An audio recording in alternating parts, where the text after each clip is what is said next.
The main subject of today's session is actually what are the tools for private sector engagement and how to effectively engage private sector.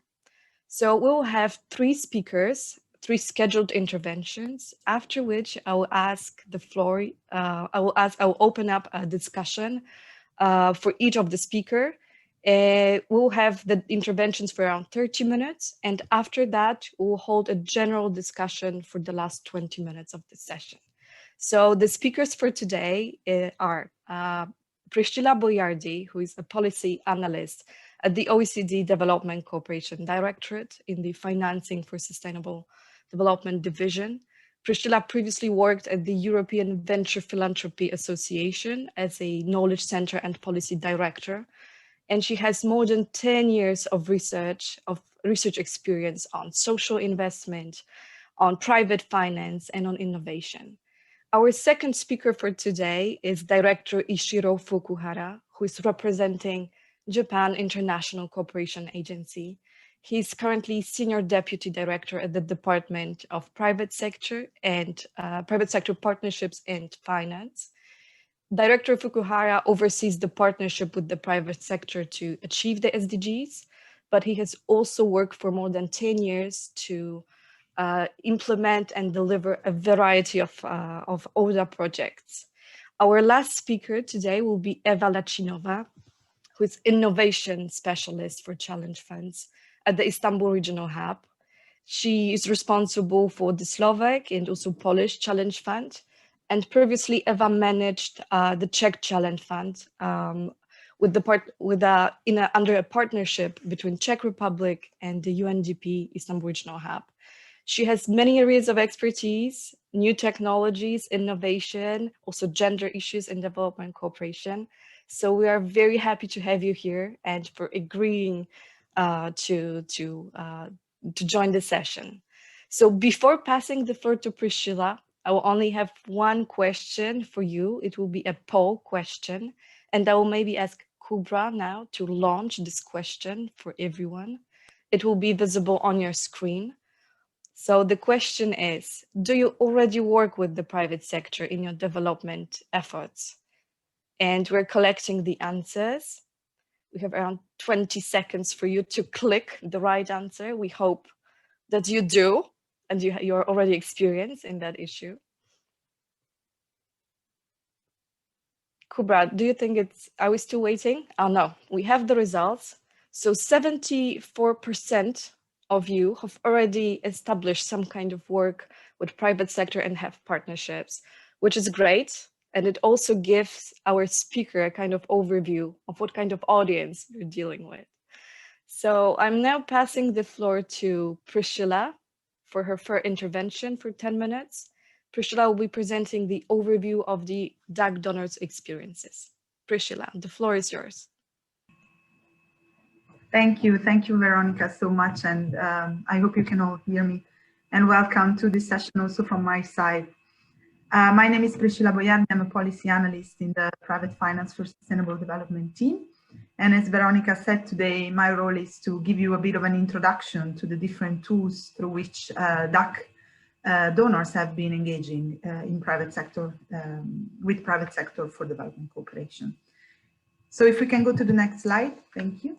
I don't think I need to go too much into this, but just to sort of give an overview of why we are talking about this topic and why it's so important. Well, you know that there is a huge financing gap for the SDGs in developing countries. It's before the COVID crisis, it was estimated at $2.5 trillion per year. The COVID crisis has really exacerbated this need. And this means that ODA is not sufficient anymore to achieve the Sustainable Development Goals. And there is a need to really shift the trillions. So those amounts of money that are available in the private sector need to be shifted towards sustainable development.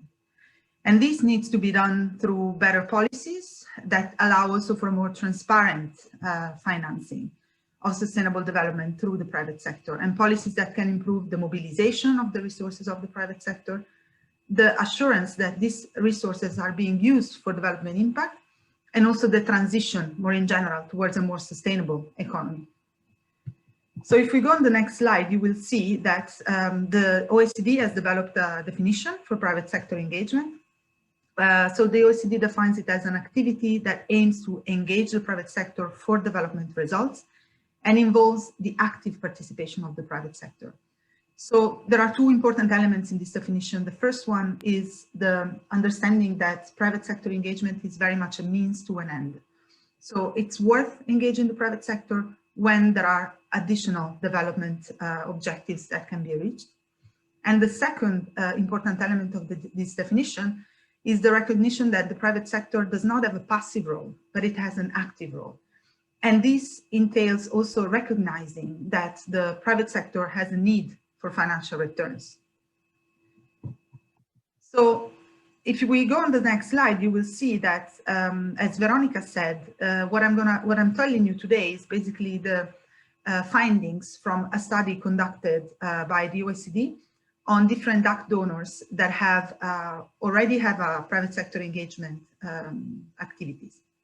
And as you can see from this slide, there are many different objectives for private sector engagement that have been shared with us by the DAC donors. One of them is the fact that the private sector, as we said, has enormous amount of resources, but also has a lot of know-how, business know-how. So one of the objectives of private sector engagement is to leverage these resources and know-how towards development-oriented investments. A second objective that it's of course linked to the first one is the objective of promoting collaboration between domestic firm and partner country private sector actors. And this has basically two phases. One, of course, is the support of the internationalization of own companies. But the second one, which brings us to the third objective, is the idea that by engaging national private sector, domestic private sector companies, there is a possibility of promote private sector development in the partner countries, and therefore sustain the growth of the partner country. And as we know, the private sector is a huge provider of jobs in developing economies. So on the next slide, you will see that in March 2019, the Global Partnership for Effective Development Cooperation, GPEDC, has endorsed 5 mutually reinforcing principles for effective private sector engagement. We don't have a lot of time to go through all of them, but what I want to underline is that these are very important principles that can guide donors, either when establishing a private sector engagement program, or for revising and rethinking the existing private sector engagement programs. And what's really important of these principles is that they have been developed keeping very much in mind the priorities of the partner country into the principles.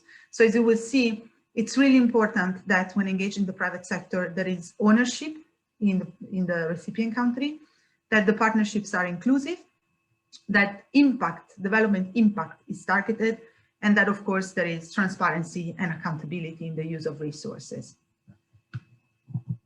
So if we go to the next slide, I just wanted to give you a bit of an overview of the different forms of engagement. And then, of course, I wanted to underline that not all forms of engagement need to be used at the same time. And that, of course, the forms of engagement that are chosen very much depend on the objectives and also on the sort of availability of different types of companies and investors on the national territory. I divide them into 2 groups, partnerships with companies, and then we'll look at them right now. And then the second group is, I will tell you a little bit about innovative financing mechanisms. So on the next slide, you'll see the first type of engagement is what we call partnerships with companies. We divide them into 4 big groups. And again, this is all coming from studies we did on private sector engagement of DAC donors. One type of private sector engagement is through what we call policy dialogue. What this means is basically that the government, or let's say the public sector, regularly holds strategic dialogues, policy dialogues between private and public actors that are active in development cooperation.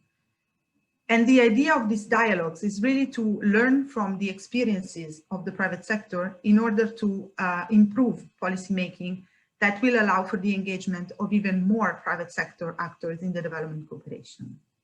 So this is a very, in a way, light way of engaging the private sector, but it can provide a lot of insights for policymaking. The second type is capacity building. And here I just give you the example of the Chambers and Association Partnership Program of the German Federal Ministry for Economic Cooperation and Development, BMZ.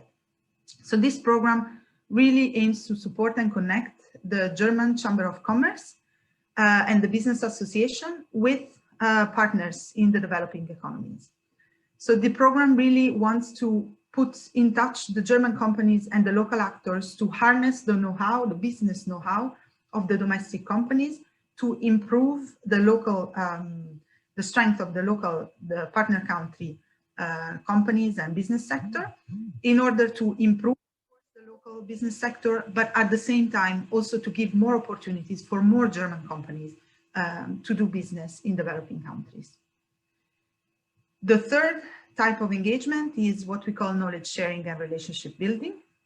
And here one example is the Netherlands Public-Private Partnership Lab, or PPP Lab. This lab is a knowledge research hub that has been mandated by the Dutch government to generate knowledge and lessons learned from the PPPs in developing countries. So differently from the policy dialogue, which is more of a discussion, here we are really an institution that it's mandated to research, to do in-depth research, and to learn more about what works and what doesn't work in private sector engagement for development. And the lessons learned that come from this knowledge creation can really be used to, again, improve the policies or really decide to change entire programs of private sector engagement. The last type is financial support coupled with technical assistance. And here, really, it's those instances in which the government is capable of providing financial resources coupled with technical assistance to have the private sector tackle a very specific problem in a developing country. And there, of course, the money can be used for many different reasons, for feasibility studies, for business planning, and even for project realization. And the amounts, of course, vary very much, depending on the objective of the financing, but also of the size of the problem tackled. On the next slide, I just wanted to give you a little bit, now that I told you a very beautiful story of how the private sector can really bring resources, can bring know-how, and it's all fantastic. But I think it's worth also sort of curbing some of the enthusiasm by talking a little bit about the risks. Because of course, engaging the private sector comes with some risks. You see 4 of them on this slide. But basically, one of the biggest one, of course, is the fact that the action of the public sector might generate negative market distortions. If, for example, the action of the public sector results in reinforcing the market power of individual companies at the expenses of others. A similar issue is also the fact that the public sector activities could be reinforcing information asymmetries. Again, by working just with few companies, you might end up giving more information to one and reduce the capability of others to enter. Raising barriers to market entry can also be linked to too strict regulation, because sometimes it's actually possible that the private sector decides to put very high barriers for private sector companies to engage, and this might end up in very few companies being able to engage. And last but not least, the reputational risk. This is a big risk, because of course, by choosing to work with the wrong companies, you might end up in a situation where, of course, you lose face and reputation. But if we go on the next slide, this reputational risk can be actually mitigated by making sure that the right partners are selected through a thorough selection process. Potential partners can be screened in many different ways. Some countries, several donors actually use exclusion criteria. And what they do, basically, they exclude certain industries, project topics, and some companies that, for example, have been convicted in corruption, fraud, criminal activity. They are excluded from selections.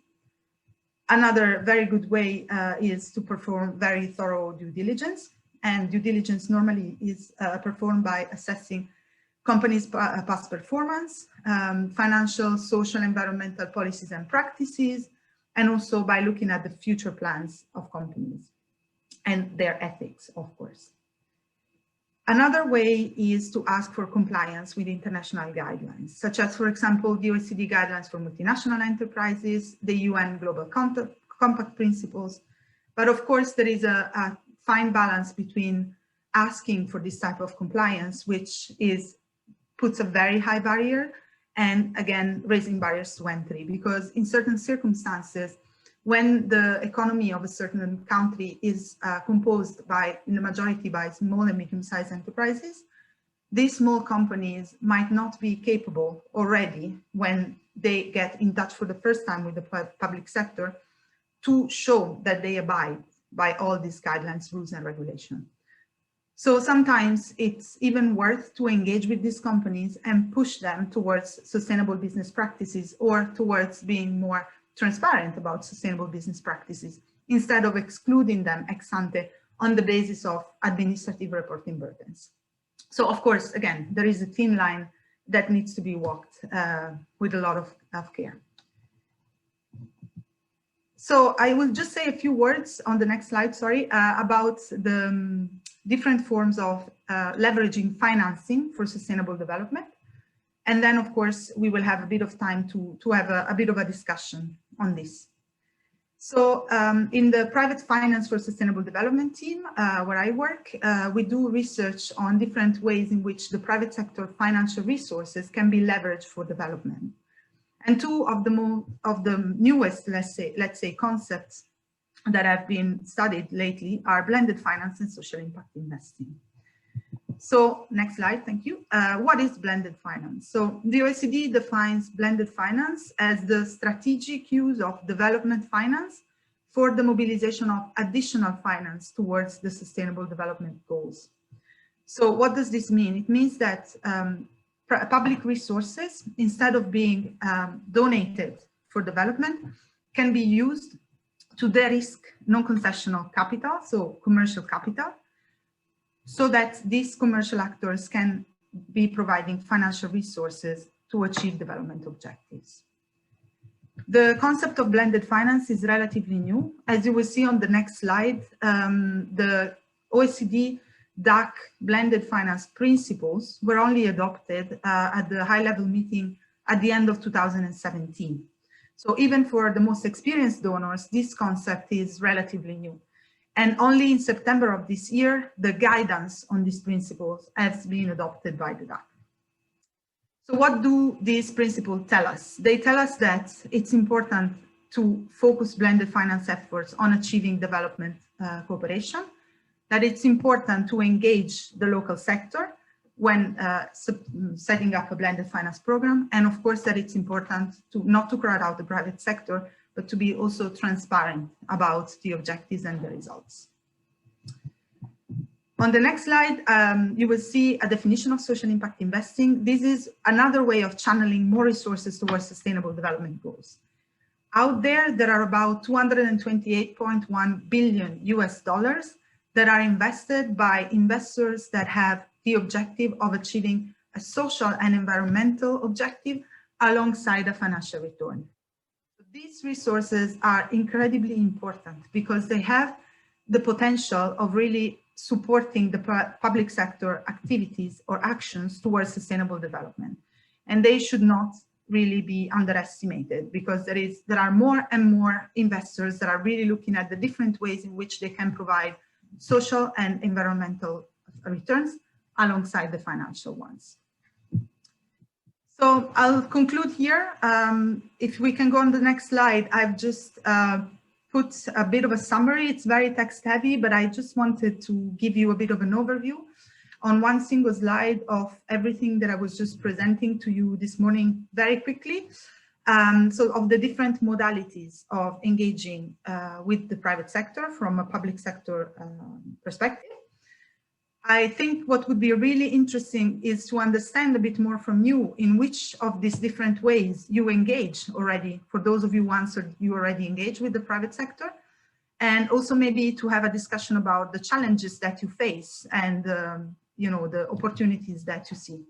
So thank you very much. And thanks again to colleagues for the invitation. Thank you very much, Priscilla, for this excellent presentation and excellent overview. I'm afraid you also opened the Pandora box talking about risks and pitfalls and what to be, careful about. And we actually have one question to you, which has been written in the chat by Berna. And it's basically about how to avoid tying aid and how to avoid. Let me read the question. I'm just, sorry. Just looking at the chat, which we have another one. Would be good to hear some insights on the topic of supporting the private sector companies attached to the country providing the aid, that is supporting private sector of a specific nationality. Could you maybe say a little bit of the work of the OECD DAC also about, the recommendations of untying and how actually donors can avoid that and why this should be avoided? Yes, thank you. Thank you so much, Veronica. So this is indeed somehow sort of difficult territory to walk, but it's definitely an interesting one. So of course, there is a recommendation, as Veronica was hinting to, of the OECD DAC towards untying aid. So as that's kind of self-explanatory, means that aid should not be really tied to supporting companies or supporting national objectives into developing countries. Honestly, from what we observe in practice, this is much more easily said than done, because there is always, it's very, very difficult to sort of separate the national foreign policy objectives from the local development needs. But I think using the GPDC principles as guidance can really, really help in designing programs that go in the right direction. Because as we've seen, GPDC principles have been, and the guidance that comes with it, of course, can really provide more insights into how it's possible to design programs that take into consideration the local needs, that take into consideration the national development plans, and take into consideration the democratically owned local development priorities. But just to say that this is really an area where there is still a lot of work to be done to also understand better how DAC donors are acting to avoid this. Great, thank you very much. I see that we also have another question, but for the sake of clarity, for the sake of keeping the time properly, let's leave it until the general discussion after all presentation. And I will probably ask this question to all of the speakers. So let's now pass to Director Ishiro Fukuhara, a Senior Deputy Director at JICA, who will be presenting Japan experiences in private sector engagement, private sector partnerships, but also a focus on SDG business supporting service. So Director Fukuhara, the floor is yours. Thank you, Veronica, for introducing me, and thank you very much for giving a great opportunity for presentation. My name is Ichiro Fukuhara from JICA, Japan International Cooperation Agency. So let's start my presentation. So next, please. This is an overview of Japan International Cooperation Agency. JICA is a bilateral donor of the Japan's government, and we have a variety of the supporting menu to the partner country, like technical cooperation, or grant aid, or a loan, or a volunteer program, and the private sector partnership. And yeah, we recently enhanced the activity of the partnership with the private sector. So I'd like to explain later. So next slide. This is our office located worldwide. We have about 100 offices over the world. Next slide. And this is the domestic office, branch office throughout Japan, from north to south. This is one of our unique structure compared with other donors.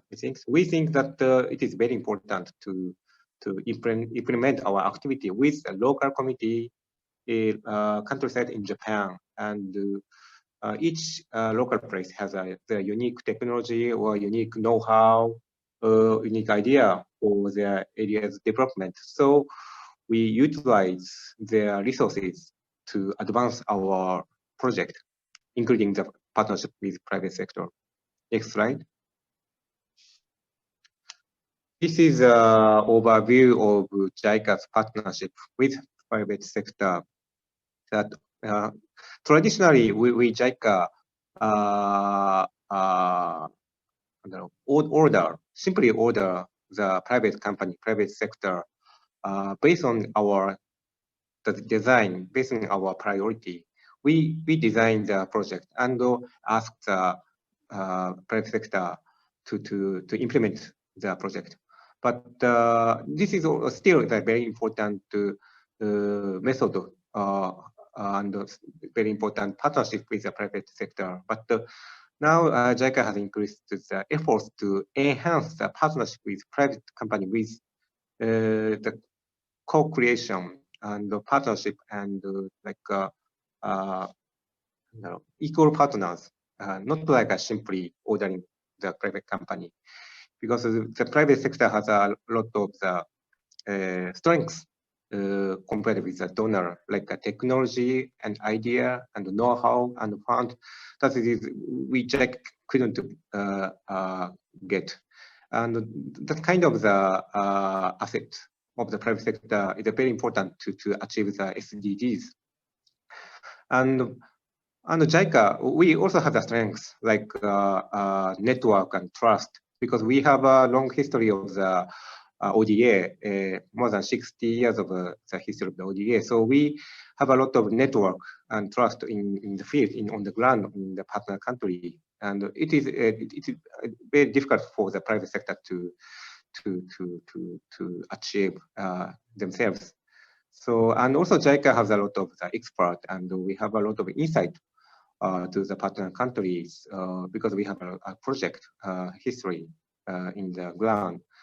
And also we have a collaboration with a public agency in the partner country. So we provide that kind of the asset to the private sector. And private sector provide asset to JICA, like a technology and idea. Then we have a partnership to achieve the SDGs. That is like a basic concept of the partnership with private sector. Next slide. So we have a lot of the supporting menu to the private sector, but because of the time constraint, I mentioned the SDGs business supporting survey. That is before the starting the business in the partner countries, we provide the feasibility study scheme, and so twice a year we call for proposal on the website, and the private sector submit to us, and we screen it, and we selected some of the company to support the company for the feasibility study on the ground. And yeah, we actually provide the grant for the survey, such as the travel cost or equipment, and also we JICA provides like insight, network, and information on the ground, as I mentioned on the previous slide. That is very important. And also it is important that the JICA is a facilitator or catalyzer for the private sector to achieve the commercialization of their business. So the private sector is like a main actor, and we support their business. So next slide. So this is the main criteria of the proposal screening. When we support the private sector by using the SDGs business supporting survey, we check the three criteria. And first is the business feasibility. The business success of the business means the success of the development impact. So we put important the business feasibility. If the business feasibility is not good, the impact is also decreased. So second point is the impact on the development SDGs. Of course, the JICA as a donor, we have to put important on the impact. Just as success of the business is not good. So important thing is achieve the SDGs or to solve the challenge on the ground. And the third point is the capacity for the survey implementation. As I explained, that this is like a survey scheme. So we check that the private company can smoothly make the survey, like the number of the survey or the plan of the survey or the capacity of the staff which implements the survey. We also check this capacity. So next slide. This is the attribution of the adapted proposal. We currently more than 1,000 company, 1,000 project we implement. And about the area, because of the distance between Japan and other countries, Southeast Asia is the target country for the business. And also the Africa and South Asia is the second and third targeted country. And the sector is a variety of sector we support, like agriculture, energy, water, health, and water treatment, and so on. And the company size, firm size is the 90% of the company is a small and medium company enterprise in Japan. In Japan, we have more than 1 million company is there in Japan, but 99% of the company is SME. So that is why the SME is also is a majority of our partner for this SDGs business survey. So next slide, please. This is just one example of our partnership with the private sector, especially in the SME. Slanet is one of the SME in Japan, and so this is the Slanet has e-learning education business in Japan, but they try to expand their business in overseas, especially in Sri Lanka.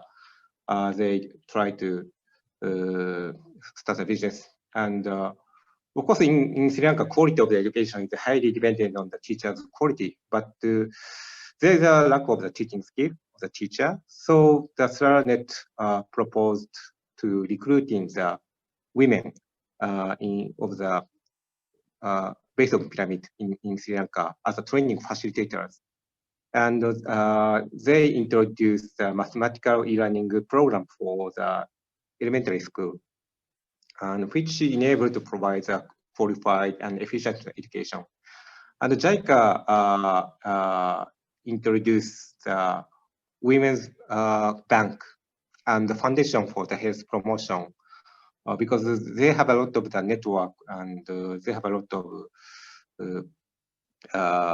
information of the to identify the needs of the as a training facilitator of the women in Sri Lanka. So we introduced them, and Slanet have a collaboration with this NGO. Then finally, they success the business, and they now expand the business not only Sri Lanka but also other countries like Indonesia or Egypt or other country, and they create the job for the women, and the women's income is also increased, and then the women's economic empowerment is also achieved. Next slide, please. This is a challenge. Because of time constraints, I don't explain the details now, but balance between business feasibility and the development impact is very important. Sometimes it is it is very difficult to balance both of the item, but we have to try. And also the risk allowance of public money and agency. Some company is a very, very small company and a lot of risk to use our money. But of course, as a public agency, we have to support some private company for achieving their goals. And third is the user friendliness and public procedure rules. Yeah, we are a public agency, so we have a lot of rule and regulation, and we need the transparency. But private sector has a different culture, different rule, different method for implement something. So sometimes our tool, our facilities are not useful, not user friendly, but we have to change our rule and procedure. So fourth is the mindset of the staff, our staff, JICA staff for the further private sector engagement. So we conventionally have a lot of the scheme to support the partner country, but the private sector engagement is very important issue. So we have to change the mindset of the staff. And fifth is the market distortion, as mentioned at the previous presentation. So that is all from my presentation. Thank you very much.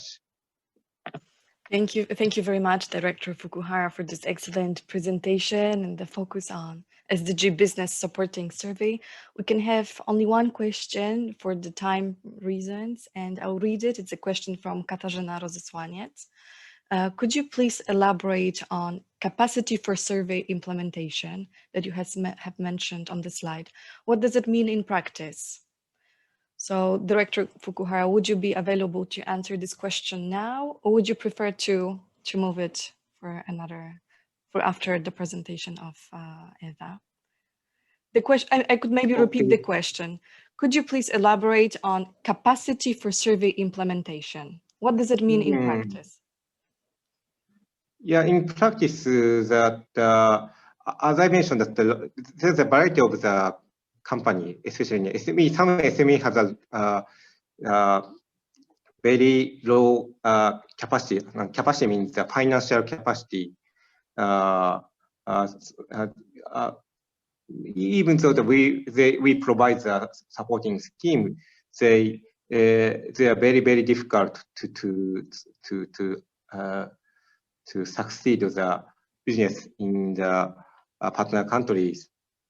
So before they use our schemes, we screen we select the very, very the fragile company by checking their financial record, and also for example, if the company has only one staff, I think it's very, very difficult to proceed the survey. So we also screen the very, very small company. Thank you very much because for those.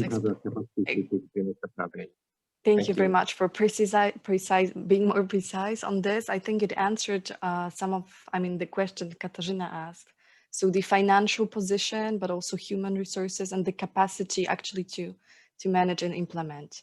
So because I'm the guardian of the agenda here and I see we're slightly late, I'm passing immediately to Eva Lacinova to present one particular modality, which is challenge fund. Eva, the floor is yours. Yeah, hi, thank you.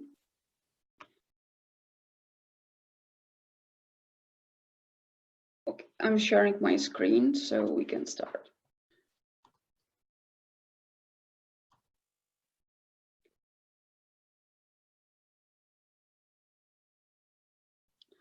Okay, so hi, thank you, and thank you for this opportunity to be here today. And I will speak about the challenge funds as instrument to engage private sector in development. So, well, since 90s, challenge funds were implemented by different donors, and a specific tool, they have gained a lot of attention and wide discussions press around their setup and implementation. Here I'm starting with example of PESA. This is a solution from Innovation Challenge funded by UK government in 2005. And I would like to underline with this fact that behind all of the rules and steps we will discuss today is the real impact on the ground and real solutions people are really using. So introducing the challenge funds, and there are a lot of definitions and studies about them, but the key elements of challenge funds are innovation, competition, and timing, and also leverage of funds, potential for scale up, and establishing new partnership should be highlighted. The assumption is that without the challenge fund support, implemented activities are either unlikely to happen or will happen at a later stage. In general, how to design and implement challenge funds. Here, really the local demands matters and true partnerships are critical. A strong network of partners with a joint effort to identify needs and fill in the gaps is a key for success. And this might sound rather obvious, but we have gained a lot of support from country offices and donors and embassies. And they really played a critical role in promotion of challenge funds. They have helped with promotion of webinars, call for proposals, and even when promoting the solutions of the implemented initiatives. And I just want to highlight this because the need of proper marketing around challenge fund is a must. And because without it, you won't be able to get interesting applications to select the best ones with potential to be effective driver in the region. And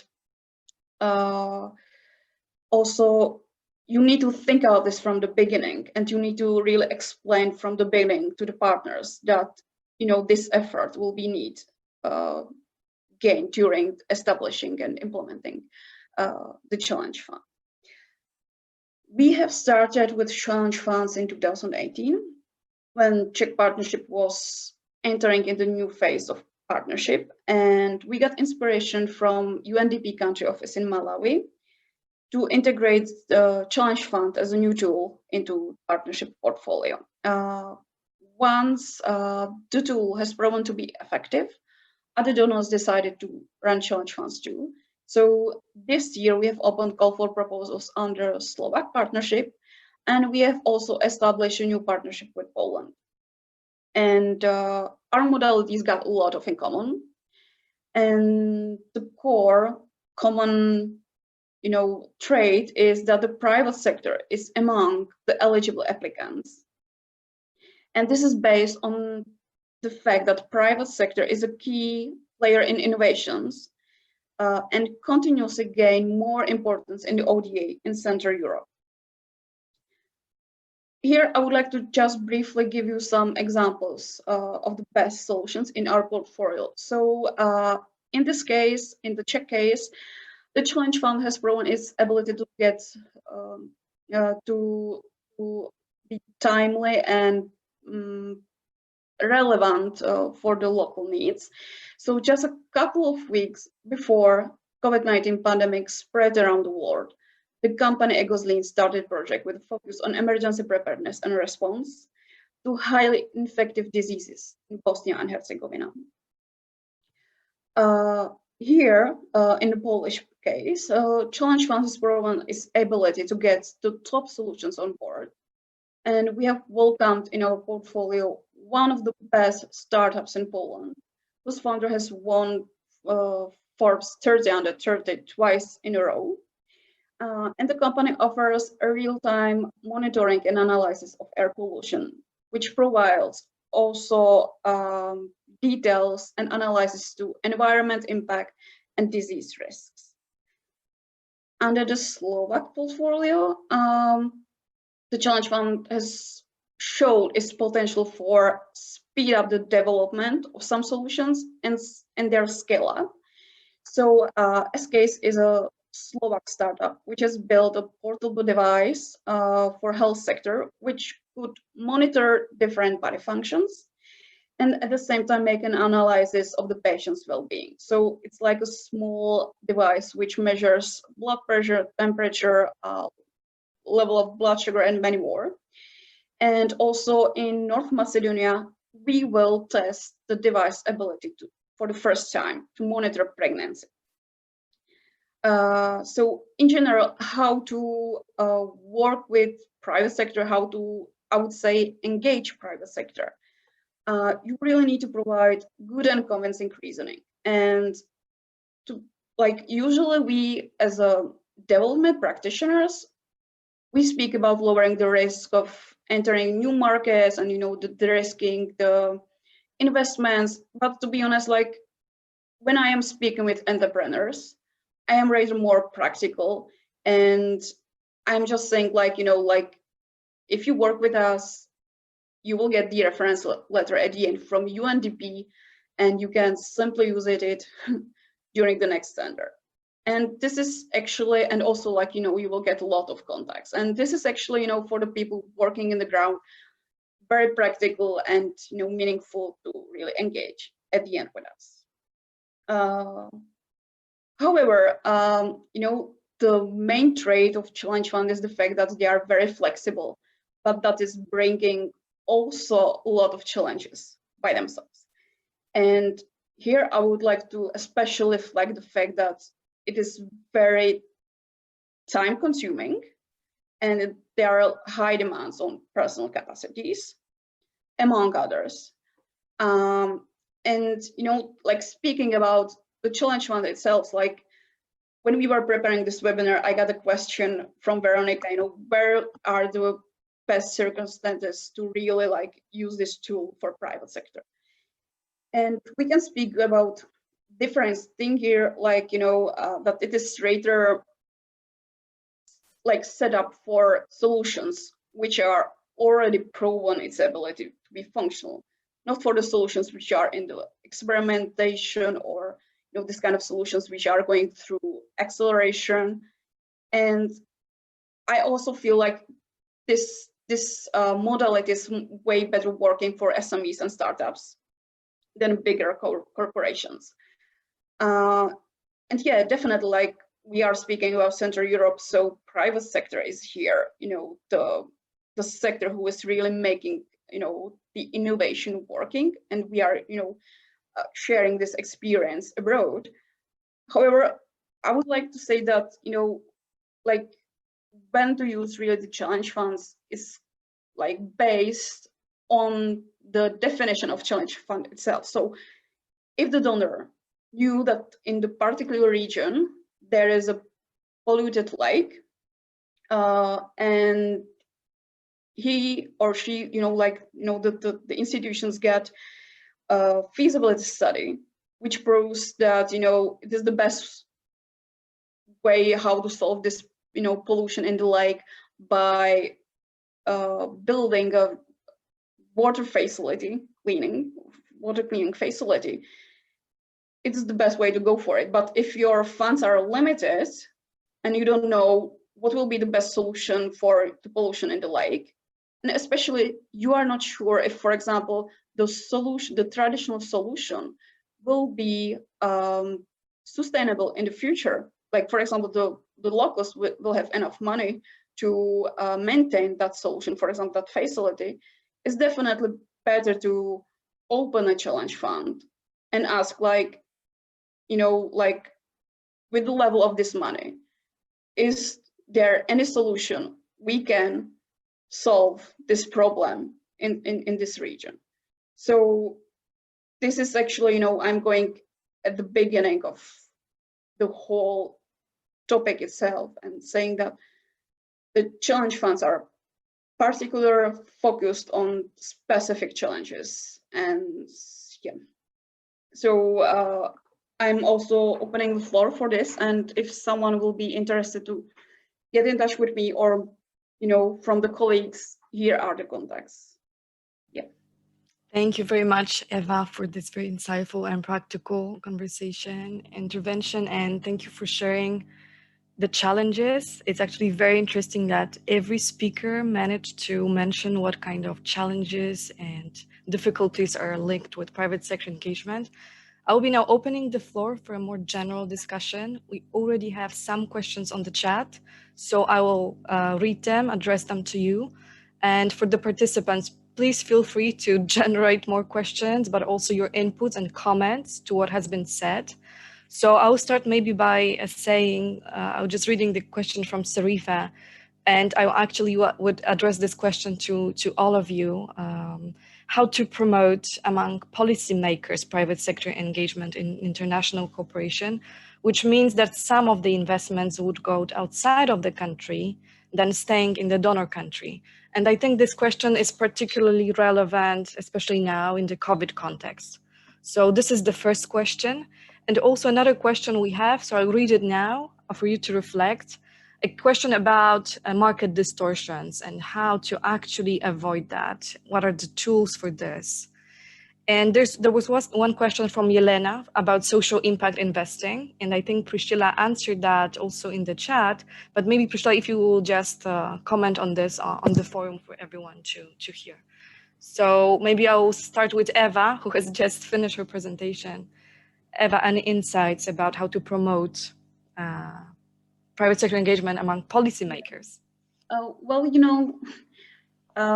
like for me, it's very hard to, like from my experience to answer this question, because challenge funds are, I would like to say, if they are proven effective, everyone runs from them. And we are not speaking only about, policymakers. Like I can tell you that, with these solutions for example, I've presented, everyone is interested into them. And we, for example, with these two solutions, we got, even in the Forbes, in Slovakia. So like I got solution here, which is proven very effective and everyone is interested. And not only because I would say that innovation is a buzzword, but because we got very interesting companies, which are usually, outside of, our focus, because we are not usually working with startups or we are not working with small SMEs. So like for me, it's very hard to, from my experience to really connect it, because my tool is extremely effective and everyone is interested into it. So this is maybe a question to the colleagues. Thanks a lot. Maybe Priscilla, would you try to answer also this question? How to convince the policymakers now? Yes, no, it's a very good question, honestly, and it's not an easy one to answer. Honestly, but this is my perspective. I think that many of the objectives of development cooperation link with social and environmental issues, which of course are much more acute in developing countries, but to be honest, are also our challenges of the donor countries, let's say. So I think that there is a huge added value in involving the private sector in development cooperation at a broader level, because it can push companies towards becoming more aware of their environmental externalities, of the social issues that they might have even to tackle within their own company. And what has been observed is that embedding, for example, ESG, environmental, social, and governance criteria can really help improve the financial sustainability of a company and its resilience to shocks. So this could be a good argument for other parts of government to sort of push them to see the added value of this engagement of private companies. It's true that the investments will then be challenged towards other countries, but the quality of the companies that you end up having in your own territory would increase. Of course, this is just one argument. There are probably many others. So I'm also interested in seeing how Ichiro perhaps this issue in his own country. Do you want me also to talk about the social impact investment now? Let's maybe finalize this question, answering this question about convincing policymaker to use private sector instruments. So Director Fukuhara, would you like also to chip in to this discussion? How to convince policymakers? In Japan's case, as you may know, that Japan is an aging population. So our population is shrinked, and that means that our market in domestic market is also shrinks. So it is also important for the policymaker for the private Japanese company to invest partner country, developing country. That is not only JICA but also the other all Japan. Where we push the private company to go to the outside of the country, and also that is also very important for the SME because if the our small and medium company in Japan expands their business overseas, that will also contribute to the like a revitalization of the regional economy in Japan by gaining the business in the abroad. Thank you for this, and maybe I'll stay with you for answering also the second question we've already had on the chat, which is about avoiding market distortions. Do you have in Japan, in JICA, special tools how you actually assess ex ante how your projects interfere within different markets? Do you have special schemes, procedures for that? Yeah, that is very important issue for the market distortion. Is very important, and one of our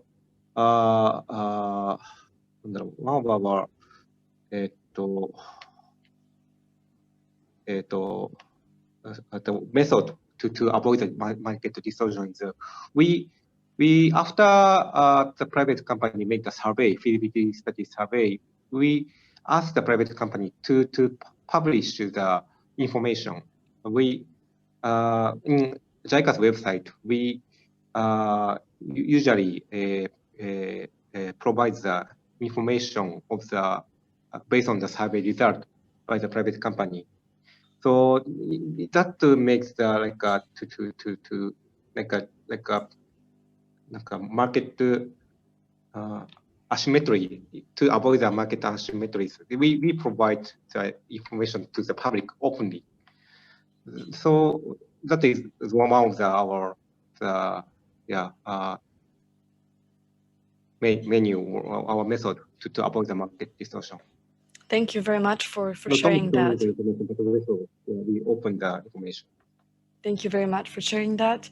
I don't know if Priscilla or Eva would like to chip in also on this, or can we, because we also have another question, so we can also move. But Eva, please go ahead. Okay, it is very simple speaking about the challenge funds and UNDP corporate rules, because the awards, you know, there is like a maximum which one contractor would be awarded in 12 months period, and this is $40,000 US, and this is connected with firstly market distortion, but also with lowering the risk of investment in innovation. So this is like set up by the corporate rule and very easy for us to really, you know, to follow this. Yes, thank you. The cap, it's actually a practical tool actually for this. Priscilla, would you also like to answer this question? Yes, just to say that there is an interesting brief prepared by the Donors Committee for Enterprise Development, which is an organization the OECD collaborates a lot with. And it's a briefing about, indeed, experiences of donors in avoiding market distortion. And they list 3 main modalities, but of course, we can put the link in the community, as you call it. Yes, a lot is about, you know, assessing ex ante, monitoring the interventions, crowding in proactively crowding in other market players, and of course, working with competition authorities and experts. So studying in depth the market and sort of get as much knowledge as possible to avoid this. But I'll share the link so we can continue also to other questions. Great. I'll just maybe remind everyone here that there's a Spark Blue community related to ODA series where we actually can exchange more resources and debates still, so we can move the discussion also online afterwards. I see that we also had a raised hand by Katarzyna Rozesłaniec, and maybe I'll invite Kasia actually to bring this question up. I think this question will be relevant for everyone of the speakers. So Kasia, the floor is yours. Many thanks, Veronica, and many thanks to all of our speakers today for very interesting presentations.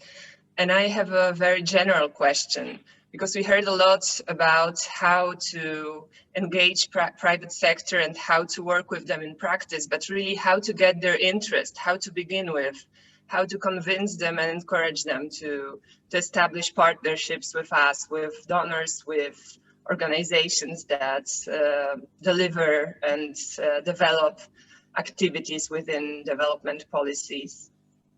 Thank you. Thanks a lot for sharing this. Good question. First, how we convince policymakers, we answered that a little bit, and now how to convince private sector to actually engage for the SDGs. Maybe I'll start with Eva to answer this question, and then Priscilla, and then Ishiro. Yeah. I have already, get some insights into this, and I knew that Kasia is, because I am working very closely with her, so I knew that she has been already in touch with me, and we have made webinars when I was really like speaking with the people and convincing them. But to be honest, like first thing is that this UNDP brand, like private sector doesn't have a lot of opportunities to really engage with UNDP. So I'm definitely saying like this is not going happens a lot for you. So let's go there and try to grab your opportunity. And the second thing is that I usually use this sentence, that's, if you as a private company will apply, what will happen at the end? Like what worse could happen, then you will it will be success for you and you will get the award. Or you won't get it, but at least you will learn from this, because once again, this is about the challenge funds, but you will try also UNDP tendering procedures and you can find another opportunity for you. So let's try it at least and learn from that. So this is like, I'm trying to be very practical here and trying to explain this, the implementer, because I used to be on their side actually. So I somehow like try to speak with them with this, practical points. So yeah. Thanks a lot. Priscilla, do you have an opinion on this? How to actually engage and encourage private sector? What Eva shared is the reality. There are very practical ways in which this can be done. And I think one thing that I was also mentioning is that there must be a recognition of the interests of the private sector. So it's always about interests and incentives. Everything in life is about interests and incentives. So I think it's, again, about understanding what are the objectives of the private sector, trying to see where there is this sort of alignment between their objective and the public sector objectives, and then try to design the right financial and non-financial incentives. And of course, financial incentives are pretty straightforward. Non-financial incentives, we heard it from Eva, the engagement of UNDP, it's a huge non-financial incentive because of course it's the recognition, the name and so on and so forth. So yes, I think that would be it. Thanks a lot. And we maybe also have Director Fukuhara to answer this. How does it work in Japan in JICA's engagement with private sector? Do you actually have a lot of outreach activities, a lot of convincing, or you actually have a lot of partners you work with? Yeah. We often hear from our Japanese SME that they have a lot of the unique technology, unique product, but they don't know how to contribute this technology or product to the partner country in the field, because they are traditionally do the business in the domestic area in Japan. So one of our role is to deliver the information on the ground, like especially the social challenges. We recently put important to deliver the social challenge, social problem on the ground, and then Japanese SME can understand this social challenge can be solved by using our product, our technology, our know-how. So, and also that it is very important that the social challenge means the potential of the business. So there's a lot of social challenges in the on the ground, but that makes the lot of the potential of the business opportunity. So we provide such kind of information. There's a lot of opportunity in the field to solve the problem. Thank you very much. Thank you very much. I think we can have also one final question from the floor. So if any of you would like to comment or just, well, pose the question, you can raise your hand or write in the chat. If not, I will probably, well, thank the speakers for their excellent presentations and answers. Some of the key messages I would maybe mention from this session is that obviously there is a great variety of private sector engagement tools and mechanisms, and they actually need to fit into the institutional model of the donors. But what is key, what we need to have in mind is that private sector engagement is not an end in itself, and it actually needs to be linked with what we want to achieve and what are the objectives of development cooperation. After we know that, what are the results we want to achieve, we can choose appropriate private sector mechanisms. What I also heard from this discussion is that it's important to have engagement with companies that are responsible in a way, which are good partners, which do not in a way bring also reputational risk to the whole development cooperation experience. And it's really key to have a focus on transparency and accountability of these activities, because as every speaker mentioned, there are challenges and we need to manage those challenges. And we need to be aware that we are using public money to engage private sector. So the more transparent we will be about those activities, or the better for the whole development community. So with these statements, I will be closing this session. Thank you very much. And I'm passing the floor to Siran to finalize the session. Thank you very much. Thank you, Veronica, for this great session, and thank you to our distinguished speakers. It was really very interesting and I think very, very useful. Thank you to all three of you, and also to all our participants today. Thank you very much. We are coming now we are nearing the end of our session today, and as announced earlier, this is not only our last, not only the end of the webinar itself, but also as it is the last webinar of our ODA learning series